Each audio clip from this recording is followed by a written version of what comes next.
बंगोपसागर रे आसुछि बात्या काली सुधा बात्यार रूप नेब अवपात समुद्र भितरे बल गोटाई हेउछि शक्तिशाली पुणी बंगोपसागर रे बात्या संभावना बात्या मोन्था परे पुणी आउ गोटिए बात्या एबे ओडिशा लोकंक मनरे भय सृष्टि करछि।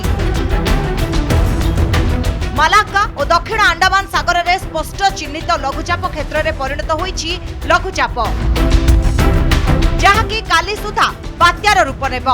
तेबे मिलिथिबा सूचना अनुसार 26 तारिख बेलकु एही अवपात बात्यारे परिणत हेबार संभावना रहिछि। एबे समुद्र भितरे आहुरी घनीभूत हेबारे लागिछि। समुद्र भितरे बल गोटाई एहा धीरे धीरे शक्तिशाली हेब और 26 रे बात्यारे परिणत होई पारे बोली सूचना रहिछि।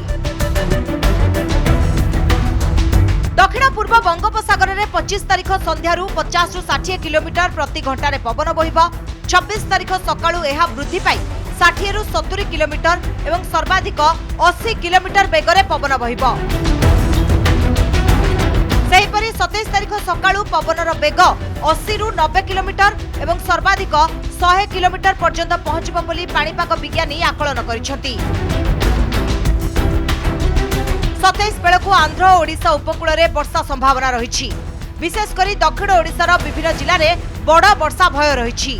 एबेठारु ए संक्रांत में सतर्क करिसेंती पाणीपाग विज्ञानी। बात्या समय समुद्र अशांत रहिबो एणु समुद्र भितर को न जिबाकू मत्स्यजीवी को परामर्श दिया जायछि। अन्यपटे धान अमल समय होइथिबारु अदिनिया वर्षा को नहीं चाषी को चिंता घारिछि। पाचिला धान नष्ट होबार आशंका थिबारु तरतर होई जमीरु धान काटी नेउछंती चाषी।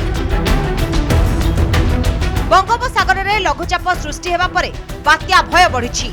उपकूल रे बात्या भय परे चिंतारे केन्द्रापड़ार चाषी। हजार हजार हेक्टर जमी रे धान फसल अमल समय होई आसलानी।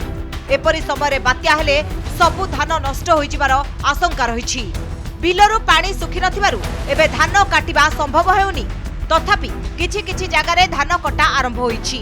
किंतु पाणीपाग विभागर आकलन अनुसार जदि 26 तारिख रे वर्षा हेब फसल उजुड़िबा आशंका रहिछि। ब्यूरो रिपोर्ट कनक डिजिटल।